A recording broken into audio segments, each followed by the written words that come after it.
మెడ్ plus లో అదే medicine అదే క్వాలిటీ, మార్కెటింగ్ డిస్ట్రిబ్యూషన్ ఇంకోటి అంటూ వీళ్ళకి అదనపు ఛార్జీలు ఉండవు. అందువల్లే 50 to 80% డిస్కౌంట్ లో మనకు అందిస్తున్నారు.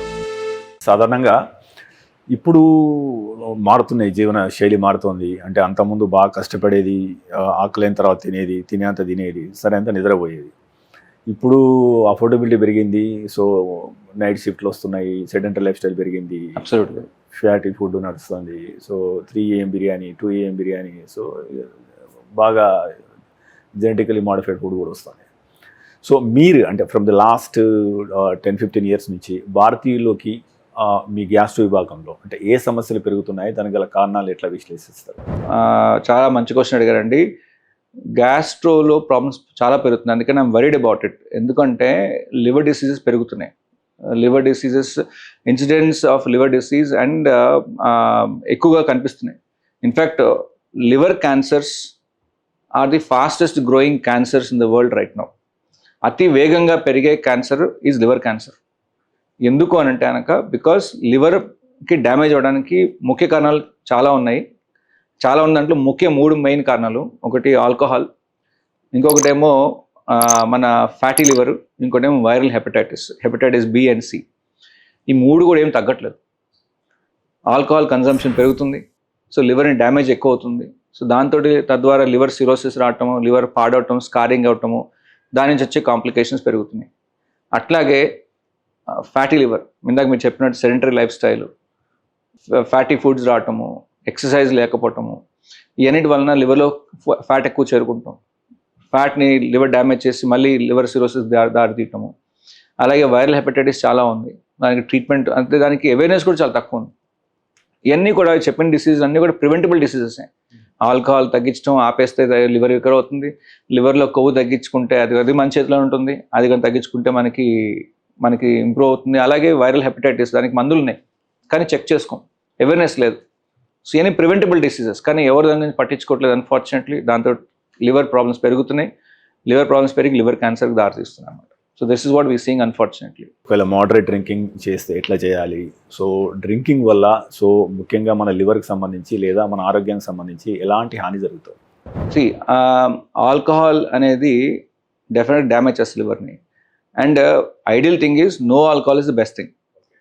అది మనకి క్లియర్గా తెలుసు, కానీ అది మనం చేయలేము. అట్లది చాలామంది తాగుతారు ఆల్కహాల్. సో దానికి ఏంటి సేఫ్ లిమిట్ అని ఉంటుంది. సేఫ్ లిమిట్ అని చెప్పడానికి ఒక్కొక్కరికి ఒక్కొక్కలాగా ఉంటుంది. ఇప్పుడు నేను తాగిన ఆల్కహాల్ మీకు సేఫ్ కాకపోవచ్చు, మీరు తాగిన ఆల్కహాల్ ఇంకొకరికి సేఫ్ అవ్వచ్చు. సో అట్లా డిఫరెన్స్ ఉంటుంది.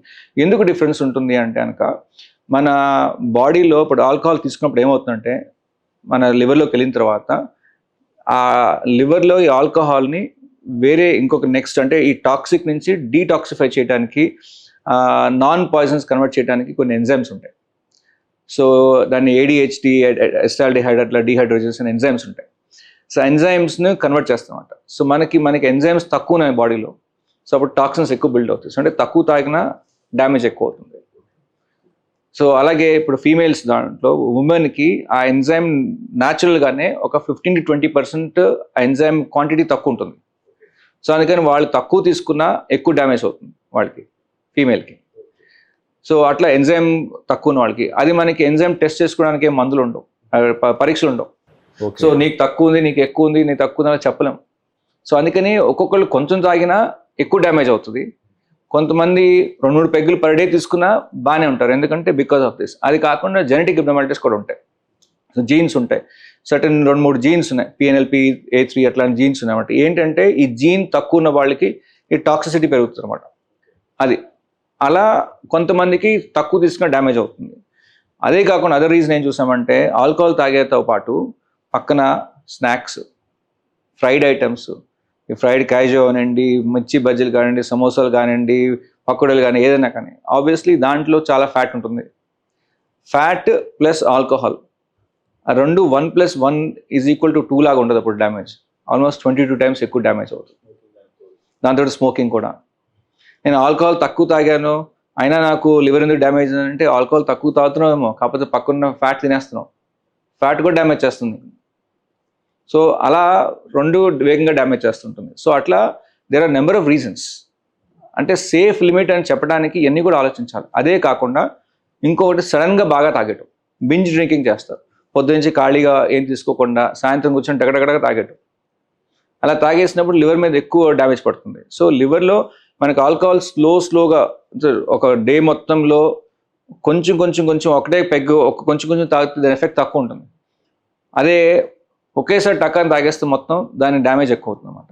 బింజ్ డ్రింకింగ్, ఖాళీ పొట్టతో తాగటము, అలాగే తాగేసిన వెంటనే పడుకుంటాము, తాగుతూ పాటు బాగా తింటాం, ఇవన్నీ కారణాలు ఉంటాయి. So it depends on the amount and the type and timing of the alcohol that you taking. కాలేయ సంబంధిత వ్యాధులతోని ఏడాదికి 2,77,000 మంది భారతీయులు చనిపోతున్నారు అని మనకు అంచనా తెలుస్తుంది.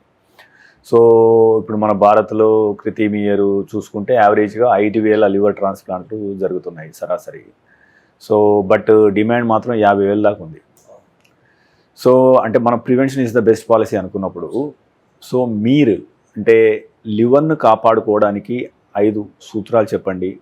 అదే రకంగా మన ప్రారంభ హెచ్చరిక సంకేతాలు ఏంటి, తద్వారా మనం ముందే చర్యలు తీసుకోవడానికి. వెరీ గుడ్ క్వశ్చన్, చాలా ఇంపార్టెంట్ క్వశ్చన్ అది. సో ముఖ్య 5 main things that we can do to prevent liver diseases. Okay, ఇందాక మాట్లాడుకున్నాం, ఆల్రెడీ 3 మాట్లాడాం. Alcohol, viral hepatitis and fatty liver. ఈ 3 కంట్రోల్ చేసుకుంటే కనుక majority of liver problem settle అవుతుంది. అది కాకుండా మనము మైండ్ఫుల్గా ఉంటాం. సో మన బాడీ మైండ్ అన్నీ కూడా కనెక్ట్లో ఉంటాం. అంటే మనకి స్ట్రెస్ అనేది will also trigger the damage to liver, stress కూడా. ఓకే, అలాగే diet. So for example ideal person ఏం చేయాలంటే 50% హెల్దీగా ఉండాలంటే 50% is the diet, 25% is the exercise, ఇంకో 25% is proper sleep and no stress or less stress. స్ట్రెస్ని control చేసుకుంటాం, no stress అని చెప్పలేము, స్ట్రెస్ని కంట్రోల్ చేసుకుంటాం అనేది. సో ఇది చేస్తే కనుక you will have a healthy life.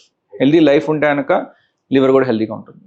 So liver is such a beautiful organ. మనకి దాని టైం ఇస్తే రికవర్ అవుతుంది. అది early stages of liver disease will all recover. ఇప్పుడు ఆల్కహాల్ తీసేసాము, వైరస్ తీసేసాము, ఫ్యాటీ లివర్ తీసాము, లివర్ మళ్ళీ నార్మల్కి వచ్చేస్తుంది.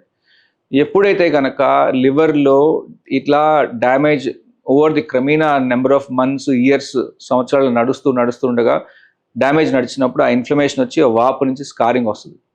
స్కారింగ్ నుంచి సిరోసిస్కి వెళ్ళిపోతుంది. అండ్ సిరోసిస్ వచ్చేంత వరకు మనకి ఏ మాత్రం హెచ్చరిక ఇవ్వదు. అందుకే లివర్ డిసీజ్ అన్నీ కూడా సైలెంట్ కిల్లర్ అంటాం. ఎందుకంటే లివర్ సిరోసిస్ వచ్చి దాని తర్వాత వచ్చే కాంప్లికేషన్స్ ద్వారానే పేషెంట్లు హాస్పిటల్కి వస్తారు.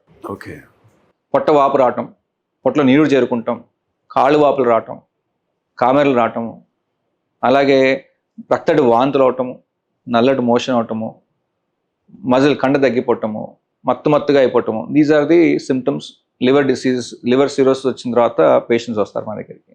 సో ఆ స్టేజ్కి వచ్చేసరికి already advance stage, permanent damage, irreversible, అంటే మళ్ళీ నార్మల్గా రాదు ఏం చేసినా, అండ్ ప్రోగ్రెస్ అవుతుంటుంది ఆ కండిషన్. సో ఆ స్టేజ్కి వచ్చిన తర్వాత వస్తారు. సో ఆ స్టేజ్కి వచ్చిన తర్వాత మోస్ట్ ఆఫ్ టైమ్ సిరోసిస్ వచ్చిన తర్వాత లివర్ మార్పిడి చేయాల్సి ఉంటుంది. ఆ కాంప్లికేషన్స్ డెవలప్ అవుతాయి. లైక్ ఫర్ ఎగ్జాంపుల్ కార్లో పార్ట్ పాడైపోయింది, మనం రిపేర్ చేయడానికి ట్రై చేస్తాం, రిపేర్ అవ్వలేని లక్షణాలకు వచ్చేసిన తర్వాత ఏం చేస్తుందని మార్చాలి, అప్పుడు కార్ మొత్తం పాడైపోతుంది. అట్లాగే మన బాడీలో లివర్ తీపితే కనుక అప్పుడు బాడీ అంతా పాడైపోతుంది అనమాట. సో అది రాకుండా ఉండాలి అంటే కనుక మనం ఇవన్నీ మనం కాపాడుకోవాలి. అంటే ప్రారంభ హెచ్చరిక సంకేతాల గురించి మాట్లాడదాం, అంటే ఎక్కువ మందికి అవసరం కూడా కాబట్టి. అబ్సల్యూట్లీ. సో వాటి గురించి చెప్పండి. అదే రకంగా ఎటువంటి టెస్టులు ఏడాదికి ఒకసారి చేయించుకోవడం వల్ల ఎట్లీస్ట్ మన సేఫ్గా ఉండే అవకాశం ఉంటుంది? అన్ఫార్చునేట్లీ లివర్లో ఇందాక మీరు చెప్పినట్టు ఆ స్టేజ్కి వచ్చిన వరకు ఏం సిమ్టమ్స్ రావు, హెచ్చరికలు ఉండవు. ఓకే, అందుకనే లివర్ డిసీజ్ సైలెంట్ కిల్లర్ అని చెప్తుంది. ఇప్పుడు లివర్ ఫంక్షన్ టెస్ట్ చేస్తాం, దాంతో ఏం తెలుస్తుంది? వస్తుంది, అది కూడా దానికి వస్తుంది. అంటే నేను చెప్పే సిమ్టమ్స్ వైజ్ మనకి నేను పాడవుతున్నాను, నాకు దెబ్బ తగులుతుంది అంటే మనకి మామూలుగా ఎప్పుడు తెలుస్తుంది? నొప్పి వచ్చినప్పుడు, లేకపోతే కనుక ఇరిటేషన్ వచ్చినో, యాసిడిటీ వచ్చినప్పుడు అప్పుడు తెలుస్తుంది మనకి నేను పాడవుతున్నాను అని తెలుస్తున్నాం. అదే మనకి తెలిసేది మామూలుగా సిమ్టమ్స్. అలా సిమ్టమ్స్ ఏమి ఇవ్వదు లివర్. సో ఆ స్టేజ్ సిరోసిస్ వచ్చి కాంప్లికేషన్స్ వచ్చేందుకు ఏ మాత్రం సిమ్టమ్స్ ఇవ్వదు. సో హెచ్చరికలు మనకి బాడీ ఇస్తుంది, మనం వెయిట్ చేద్దాం అనేది తప్పదు, మనం వెయిట్ చేయకూడదు. సో మనం ఎలా తెలుసుకోవాలి? సింపుల్ బ్లడ్ టెస్ట్ ద్వారా. మీరు అన్నట్టు ఇందాక liver function test, simple blood test, liver function test, అలాగే హెపటైటిస్ టెస్ట్, అలాగే ఒక అల్ట్రాసౌండ్ స్కాన్, పొట్ట స్కాన్, సింపుల్ అల్ట్రాసౌండ్ స్కాన్ ద్వారా మనకి ఆల్మోస్ట్ 90 to 95% ఇన్ఫర్మేషన్ వచ్చేస్తుంది మనకి లివర్. దాంట్లో తేడా అనిపిస్తే అప్పుడు then you can go head with other టెస్ట్లు, లైక్ ఇంకొక scan, special scan, fibro scan అంటాం, లేకపోతే సిటీ స్కాన్ చేయటము, లేకపోతే కనుక ఇంకో డీటెయిల్ బ్లడ్ టెస్ట్ చేయాల్సిన అవసరం అట్లాంటివి రావచ్చు. But majority of the information మనకి ఈ లివర్ ఫంక్షన్ టెస్ట్ అలాగే స్కాన్ ద్వారా తెలిసిపోతుంది. ఓకే. సిమ్టమ్స్ కోసం వెయిట్ చేయొద్దు. నేను పాడవుతున్నానని ఏ మాత్రం సంకేతాలు ఇవ్వదు లివర్. బాగా పాడైపోయి కుళ్ళిపోయి పర్మనెంట్గా డ్యామేజ్ అయిన తర్వాతనే అప్పుడు వస్తాయి. ఈ లోపల మనం తెలవాలి అంటే బ్లడ్ టెస్ట్ చేసుకోవాలి, స్కాన్ చేసుకోవాలి.